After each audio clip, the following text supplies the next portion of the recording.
Good morning. This is Garry Glaub in Mooresville, North Carolina. And today we are going to finish 1 Peter chapter 4. We're covering verses 12 through 19. This one's called Draw Me Close to You, Never Let Me Go. Jesus never told us that the Christian walk would be easy. In fact, he said just the opposite. Jesus said this in John 16:33. These things I have spoken to you, that in me you may have peace. In the world you will have tribulation, but be of good cheer. I have overcome the world. Jesus did not say we may have tribulation, but that we will have tribulation. Paul described it this way in Romans 8, verses 17 through 18. And if children, heirs also, heirs of God, and fellow heirs with Christ, if indeed we suffer with him, so that we may also be glorified with him. For I consider that the sufferings of this present time are not worthy to be compared with the glory that is to be revealed to us. Jesus also said that we will be hated because he was hated. As we study 1 Peter, we should also remember the audience of Peter's letter. He wrote this to the Jewish Messianic believers who were being persecuted for preaching the gospel after the death, resurrection, and ascension of Jesus. This letter was sent to distant lands in the Roman Empire, where these believers had traveled to avoid the persecution they had experienced in Jerusalem. Paul was martyred for being a Christian, and the same fate would also happen to Peter. Was it worth it? Certainly both of these men would say that it was. Let's read today's passage by Peter and get his perspective on suffering. 1 Peter 4, verses 12 through 19. Beloved, do not be surprised at the fiery ordeal among you, which comes upon you for your testing, as though something strange were happening to you.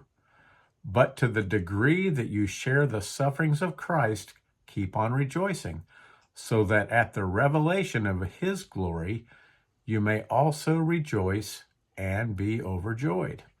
If you are insulted for the name of Christ, you are blessed, because the Spirit of glory and of God rests upon you. Make sure that none of you suffers as a murderer, or thief, or evildoer, or a troublesome meddler. But if anyone suffers as a Christian, he is not to be ashamed, but is to glorify God in this name. For it is time for judgment to begin with the household of God. And if it begins with us first, what will be the outcome for those who do not obey the gospel of God? And if it is with difficulty that the righteous is saved, what will become of the godless man and the sinner? Therefore, those also who suffer according to the will of God are to entrust their souls to a faithful Creator in doing what is right.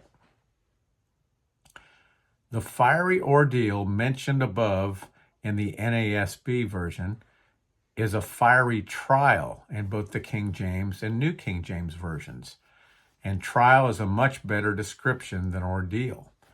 The Greek word used for trial or ordeal in 1 Peter 4:12, perosis, is different than the typical word used in the New Testament for trial. Most people likely could guess its meaning based on how it sounds. Though it is a trial, it means to purify through burning, as we do in smelting. Typically, the Greek word parasmos is used for both trial and temptation in the Bible, but understand that God never will tempt anyone. Temptations only come from Satan. God will test believers, and parasmos is the word used in 1 Peter 4:12 for testing. A test from God is not like a test in school. In school, a teacher tests students to reveal how much they have learned. And that test is equally beneficial to the teacher to see if his style of teaching is working. God already knows exactly how we will respond to any test. or how much we have learned. And he is perfect. He does not need to see whether or not he should change his way of teaching based on our failure as students. In a test, we can typically see God reveal himself, speaking to our hearts of his love. Tribulation is another word we should know, and the Greek word thlipsis refers to affliction, pressure, anguish, persecution, trouble, and tribulation. A time is coming when God will pour out his wrath on a sinful earth in a 7-year period called the tribulation. And the last half of that period is referred to as the Great Tribulation. We live on a sinful earth, and suffering is a part of each person's life and death. When we think about our own deaths to come, most of us would prefer something quick and easy rather than enduring lengthy pain and wasting away from an illness or disease. However, none of that existed in God's creation.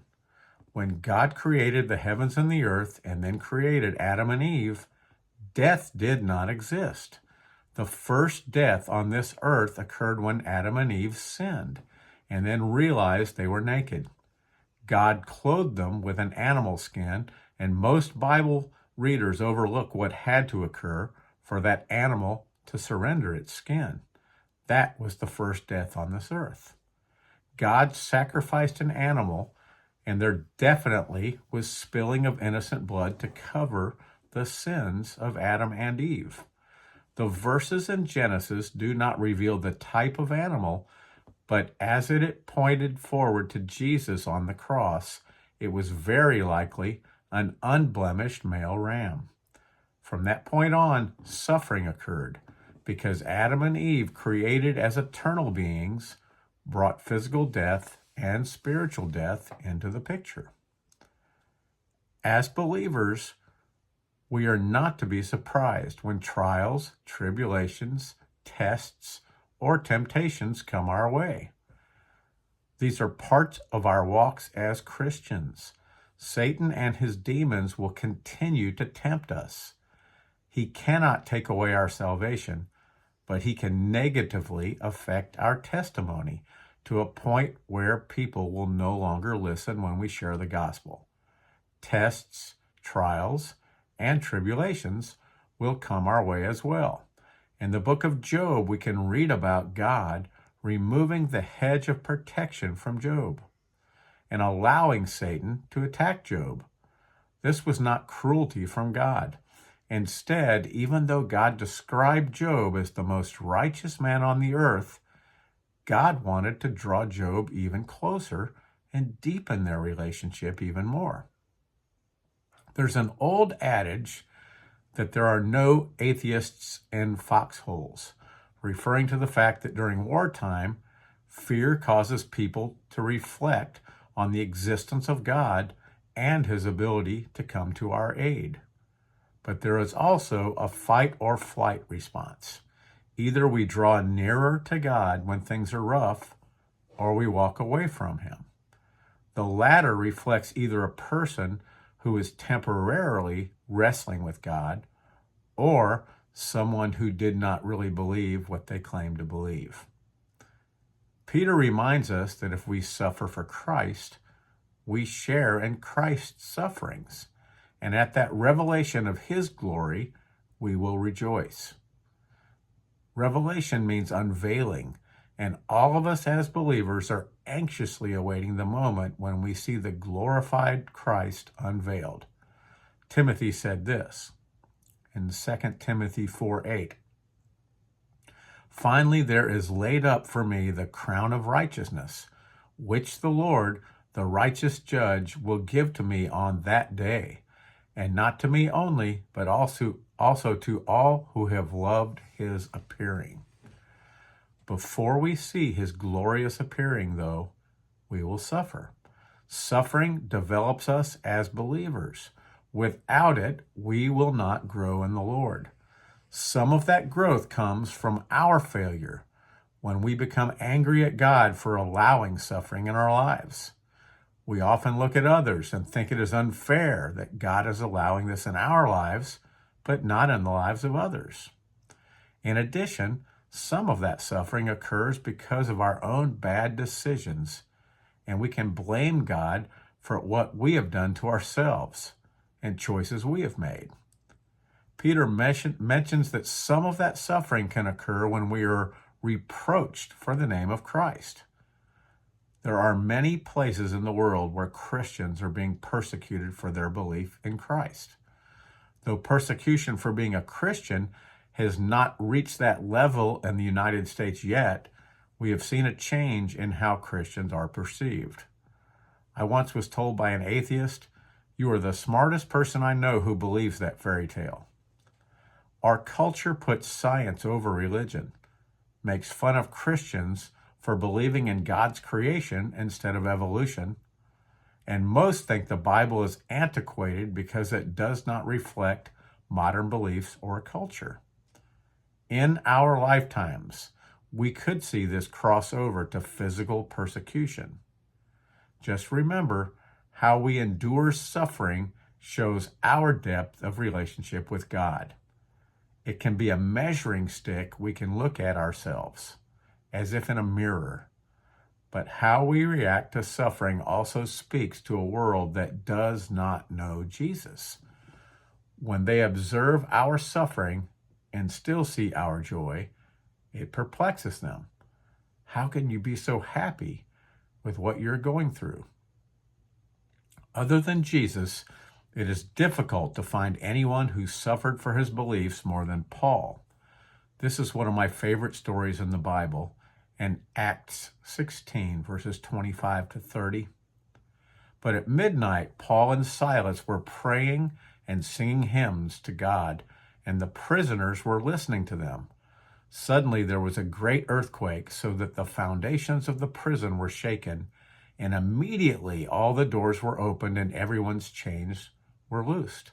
And the keeper of the prison, awaking from sleep and seeing the prison doors open, supposing the prisoners had fled, drew his sword and was about to kill himself. But Paul called with a loud voice, saying, "Do yourself no harm, for we are all here." Then he called for a light, ran in, and fell down trembling before Paul and Silas.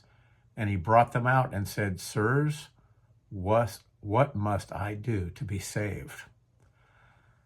Paul and Silas were in prison and in chains, and were praying to God and singing joyful praises to him.